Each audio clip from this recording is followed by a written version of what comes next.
Prince Charles and Boris Johnson have met for the first time since the heir to the throne reportedly branded the government's Rwanda asylum policy appalling. The two men were pictured shaking hands ahead of the opening ceremony of the Commonwealth Heads of Government meeting, CHOM, in Kigali today. Their handshake also came just hours after the PM's earlier suggestion that he would tell the heir to the throne that there are obvious merits to the controversial scheme appeared to frustrate royal aides, and after the Fire PM had a torrid night at the polls as the Tories lost two critical by-elections in a series of interviews. Yesterday, Mr. Johnson struck out at condescending opponents of his stalled scheme to forcibly remove migrants who arrived through unauthorized means to Rwanda. And he clearly said he would defend the policy to the heir to the throne if he raised it in their meeting, the first time they will have spoken since the Queen's Platinum Jubilee.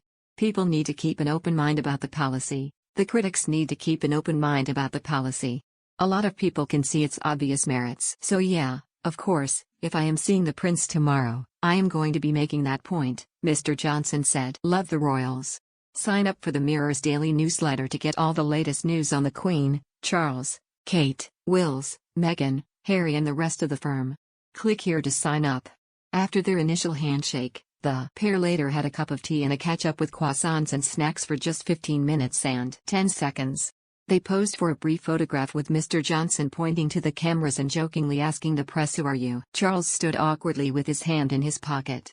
After the television camera, press photographer and two number 10 staff, one videographer and one photographer, were shown out, tea was brought in.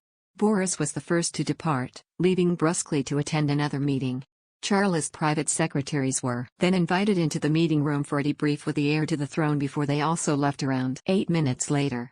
Meanwhile, earlier at the opening ceremony today, Charles told Commonwealth leaders the potential of the family of the nations for good cannot be realized until we all acknowledge the wrongs which have shaped our past.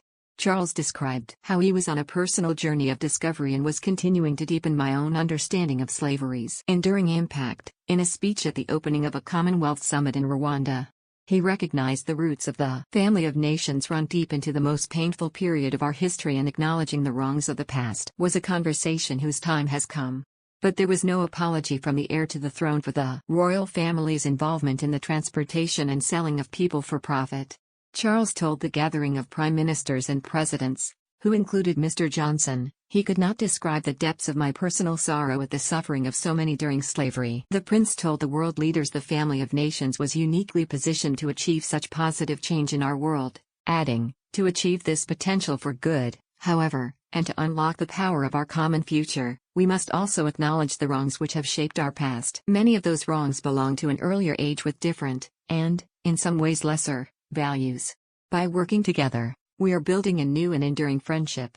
Charles, who will succeed the Queen as head of the Commonwealth, went on to say, "For while we strive together for peace, prosperity and democracy, I want to acknowledge that the roots of our contemporary association run deep into the most painful period of our history. I cannot describe the depths of my personal sorrow at the suffering of so many, as I continue to deepen my own understanding of slavery's enduring impact. If we are to forge a common future that benefits all our citizens, we too must find new ways to acknowledge our past. Quite simply, this is a conversation whose time has come."